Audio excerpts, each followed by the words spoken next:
In the heart of the desolate countryside stood an old, decrepit mansion that had long fallen into disrepair. Thick ivy choked the crumbling walls, and shattered windows leered like the eyes of a sinister specter. Local legends whispered of malevolent spirits that roamed its shadowy halls, making sure no one dared to come close. Jonathan, a daring urban explorer with a penchant for the supernatural, decided that this haunted mansion would be his next target for investigation. Armed with nothing but a flashlight and a camera, Jonathan stepped into the eerie abode as the last rays of the setting sun surrendered to the encroaching darkness. The air inside was cold, thick with dust and the stench of rot. Wooden floorboards groaned under his weight, almost as though the house itself was breathing.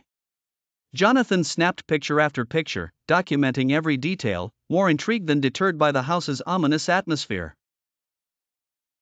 As he reached the grand staircase, his flashlight flickered and then went out, plunging him into darkness.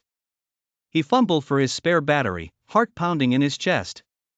But before he could make the switch, a cold breeze brushed against his neck. Suddenly, the air was filled with an unearthly whisper, an incoherent murmur that seemed to come from all directions at once. Jonathan's hands shook, but he managed to get the flashlight working again. The beam of light cut through the gloom.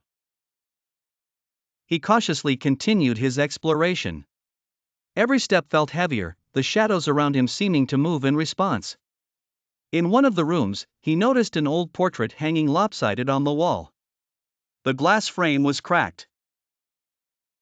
The faded eyes of the woman in the painting seemed to follow his every move. A sudden sense of dread washed over him, but he dismissed it as his mind playing tricks.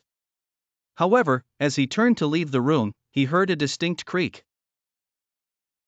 He spun around to find the portrait now perfectly aligned, the eyes glaring at him with a malevolence that made his blood run cold. Panic surged through him, but he forced himself to move forward, determined to uncover the mansion's secrets. He ventured deeper into the house, finding a hidden doorway behind an old bookshelf. The door led to a narrow, spiral staircase descending into the darkness. Summoning his courage, Jonathan made his way down the twisting steps. At the bottom, he found himself in a damp, stone-walled basement lit by candles that seemed to have been burning for hours, if not days. In the center of the room was an ancient wooden table, upon which lay an open book bound in cracked, dark leather. The pages were filled with cryptic symbols and drawings of sinister rituals.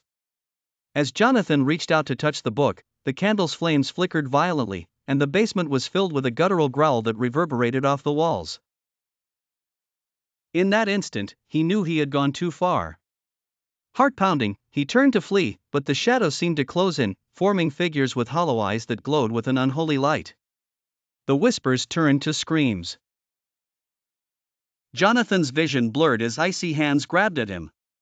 With every ounce of strength, he fought to escape the grasp of the phantoms. He stumbled up the staircase and burst through the door, sprinting for the exit.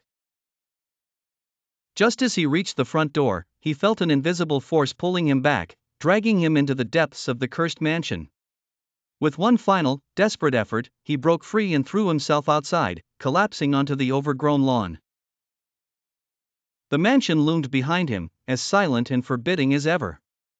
Jonathan lay there, gasping for air, the echoes of the tormented screams still ringing in his ears.